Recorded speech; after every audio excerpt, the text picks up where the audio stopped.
নমস্কাৰ, মই মজিদ। বন্ধুসকল, পলকতে চাওঁ আজি সন্ধিয়াৰ 7টা গুৰুত্বপূৰ্ণ খবৰ। প্ৰথমটো খবৰ, মুখ্যমন্ত্ৰী পদৰ পৰা পদত্যাগ হিমন্ত বিশ্ব শৰ্মাৰ। ৰাজভৱনত ৰাজ্যপালক অৰ্পণ কৰিলে পদত্যাগ পত্ৰ আৰু অতি শীঘ্ৰে দ্বিতীয়বাৰলৈ অসমৰ মুখ্যমন্ত্ৰী হিচাপে শপত ল'ব হিমন্ত বিশ্ব শৰ্মাই। আনুষ্ঠানিকভাৱে মুখ্যমন্ত্ৰী পদৰ পৰা পদত্যাগ কৰিলে হিমন্ত বিশ্ব শৰ্মাই। ৰাজ্যপালৰ হাতত অৰ্পণ কৰিলে বা ৰাজ্যপালৰ হাতত দিলে পদত্যাগ পত্ৰ। আনুষ্ঠানিকভাৱে মুখ্যমন্ত্ৰী পদৰ পৰা পদত্যাগ কৰিলে হিমন্ত বিশ্ব শৰ্মাই আৰু অতি শীঘ্ৰেই দ্বিতীয়বাৰলৈ অসমৰ মুখ্যমন্ত্ৰী হিচাপে পুনৰ শপত ল'ব হিমন্ত বিশ্ব শৰ্মাই। পৰৱৰ্তী খবৰ, 11 মেৰ পিছত ৰাজ্যত গঠন হ'ব নতুন চৰকাৰ আৰু এই নতুন চৰকাৰত এইবাৰ কোনে কোনে লাভ কৰিব মন্ত্ৰিত্ব।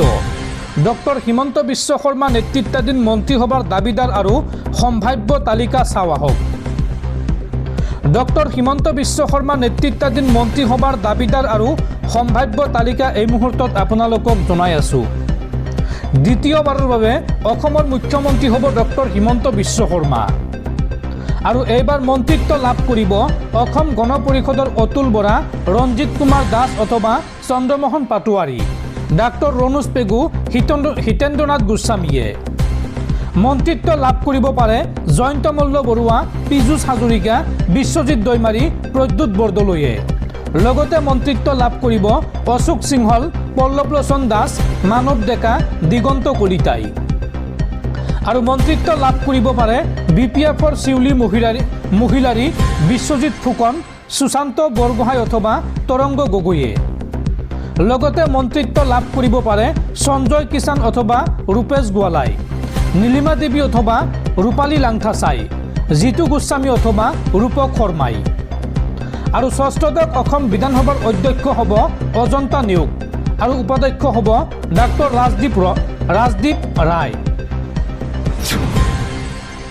পৰৱৰ্তী খবৰ, পুনৰ দিব PM কিষাণৰ টকা। PM কিষাণ সন্মান নিধিক লৈ আহি গ'ল বিগ আপডেট। দেশৰ কোটি কোটি কৃষকলৈ ভাল খবৰ। অতি শীঘ্ৰে দেশৰ কোটি কোটি কৃষকৰ বেংক একাউণ্টত সোমাব PM কিষাণ সন্মান নিধিৰ 23 নম্বৰ কিস্তিৰ ধন।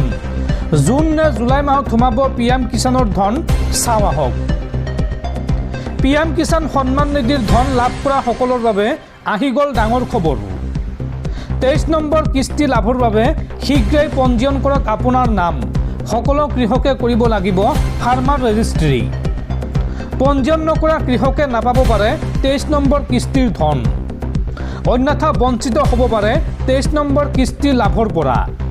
জুন মাহৰ শেষৰ ফালে অথবা জুলাই মাহৰ প্ৰথম ভাগতে কৃষকৰ একাউণ্টত সোমাব PM কিষাণ সন্মান নিধিৰ ধন। পঞ্জীয়ন কৰাৰ পিছতে আপুনি ঘৰত বহি আপোনাৰ আবেদনৰ স্থিতি পৰীক্ষা কৰিব পাৰিব। কিদৰে কৰিব পৰীক্ষা, চাওঁ আহক। প্ৰথমে আপুনি PM কিষাণৰ অফিচিয়েল ৱেবছাইট pmkisan.gov.in এই ৱেবছাইটত ভিজিট কৰিব বা এই ৱেবছাইটলৈ যাব।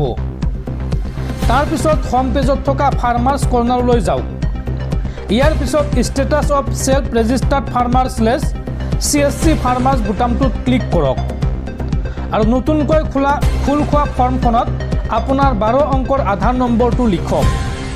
কাষত দিয়া কেপচা কোডটো শুদ্ধকৈ সন্নিৱিষ্ট কৰক আৰু শেষত চাৰ্চ বুটামটোত ক্লিক কৰিলেই আপোনাৰ আবেদনৰ বৰ্তমানৰ স্থিতি দেখিবলৈ পাব। যদি আপোনাৰ আবেদন পৰীক্ষা কৰি থকা হৈছে তেন্তে পেণ্ডিং ফৰ এপ্ৰুভেল বুলি আহিব আৰু যদি পৰীক্ষা সম্পূৰ্ণ হৈছে তেন্তে এপ্ৰুভ বাই ডিষ্ট্ৰিক্ট/ষ্টেট বুলি আহিব। যদি আপুনি আগতে পঞ্জীয়ন কৰিছিল আৰু কিস্তিৰ তথ্য চাব বিচাৰে তেন্তে ফাৰ্মাৰ্ছ কৰ্ণাৰত থকা ন' ইয়ৰ ষ্টেটাছত ক্লিক কৰক। ইয়াৰ বাবে আপোনাৰ পঞ্জীয়ন নম্বৰ আৰু মোবাইল নম্বৰত অহা OTPৰ প্ৰয়োজন হ'ব। তাৰপিছতে আপুনি সবিশেষ তথ্য চাব পাৰিব, আপোনাৰ কিমান কিস্তি আহিছে, কিমান কিস্তি বাকী আছে, কিমান টকা আপুনি পাব, সকলো তথ্য চাব পাৰিব। দৰ্শকসকল, আৰু বহুতো গুৰুত্বপূৰ্ণ খবৰ আছে।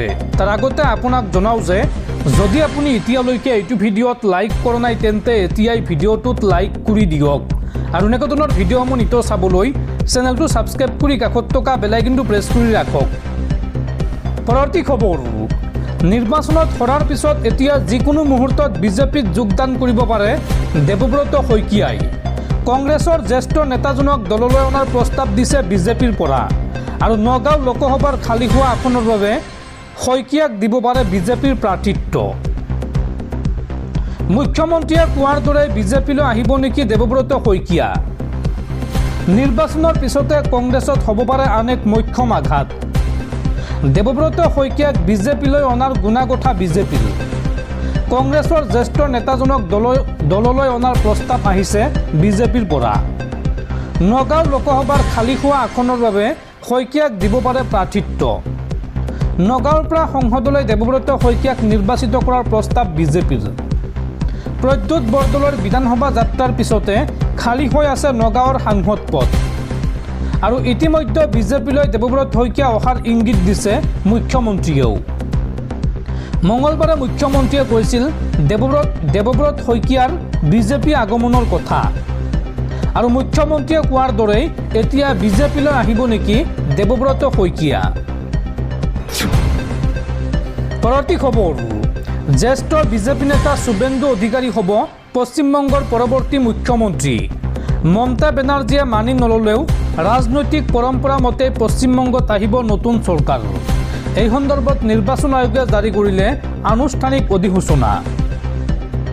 মমতাই মানি নললেও নাই, ৰাজনৈতিক পৰম্পৰা মতেই বংগত আহিব নতুন চৰকাৰ। নিৰ্বাচন আয়োগে এই সন্দৰ্ভত জাৰি কৰিলে আনুষ্ঠানিক অধিসূচনা। পশ্চিমবংগত নতুন বিধানসভা গঠনৰ প্ৰক্ৰিয়াক লৈ নিৰ্বাচন আয়োগৰ অধিসূচনা জাৰি। বিজয় প্ৰাৰ্থীৰ তালিকালৈ শীঘ্ৰেই পশ্চিমবংগত গঠন হ'ব নতুন চৰকাৰ। শীঘ্ৰেই বিজেপিৰ নেতাক চৰকাৰ গঠনৰ বাবে আমন্ত্ৰণ জনাব ৰাজ্যপালে আৰু নিৰ্বাচন আয়োগৰ কাম সম্পূৰ্ণ হোৱাৰ পাছতে আৰম্ভ হ'ব নতুন চৰকাৰ গঠনৰ প্ৰক্ৰিয়া। নতুন বিধায়কসকলে শীঘ্ৰেই কৰিব শপত গ্ৰহণ। বিধানসভাৰ প্ৰথমখন অধিৱেশন আহ্বান কৰাৰ দিশতো বংগৰ নতুন চৰকাৰ ল'ব প্ৰথম পদক্ষেপ। 8 মে'ত হ'ব বংগৰ বিজেপি বিধায়কৰ দলীয় বৈঠক আৰু 9 মে'ত হ'ব শপত গ্ৰহণ অনুষ্ঠান। পৰৱৰ্তী খবৰ, নিৰ্বাচনত পৰাজয় হোৱাৰ পিছতে এই সন্দৰ্ভত প্ৰথমবাৰলৈ মুখ খুলিছে চেণ্ট্ৰেল গুৱাহাটী সমষ্টিৰ এজেপি প্ৰাৰ্থী কুংকি চৌধুৰীয়ে। কুংকি চৌধুৰীয়ে এই সন্দৰ্ভত কয় যে ফলাফল যিয়েই নহওক কিয় মই কলৈকো নাযাওঁ। পৰাজয় মানেই শেষ নহয়, এয়া কেৱল সাময়িক বাধা। নিৰ্বাচনত পৰাজয়ৰ পিছতে এই মন্তব্য কুংকি চৌধুৰীৰ। পৰৱৰ্তী খবৰ, উগ্ৰপন্থী সংগঠন আলফা স্বাধীনৰ বিৰুদ্ধে পুনৰ অসম আৰক্ষীৰ অভিযান আৰম্ভ।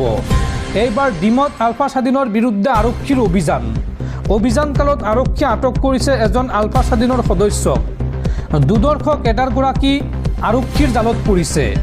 আৰক্ষীৰ জালত পৰিছে ৰুণ্টু অসম ওৰফে বীৰেন চেতিয়া নামৰ এইগৰাকী দুদৰ্শ কেডাৰ আৰু কেডাৰগৰাকীৰ পৰা উদ্ধাৰ হৈছে এটা পিষ্টল, 10 সক্ৰিয় গুলী আৰু 8টা গ্ৰেনেড। কেডাৰজনৰ ঘৰ মৰাণ থানাৰ বেজপথাৰ গাঁৱত। ডিমৰ পালিঙিত অভিযান চলাই আৰক্ষীয়ে আটক কৰে এই দুদৰ্শ আলফা কেডাৰগৰাকীক।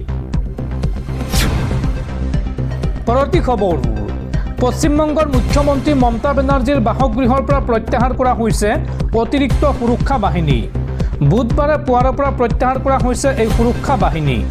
লগতে অভিষেক বেনাৰ্জীৰ কাৰ্যালয় আৰু আৱাসৰ পৰাও প্ৰত্যাহাৰ কৰা হৈছে অতিৰিক্ত সুৰক্ষা বাহিনী। পশ্চিমবংগৰ টিএমচিৰ শোচনীয় পৰাজয়ৰ পাছতে এই সিদ্ধান্ত প্ৰশাসনৰ।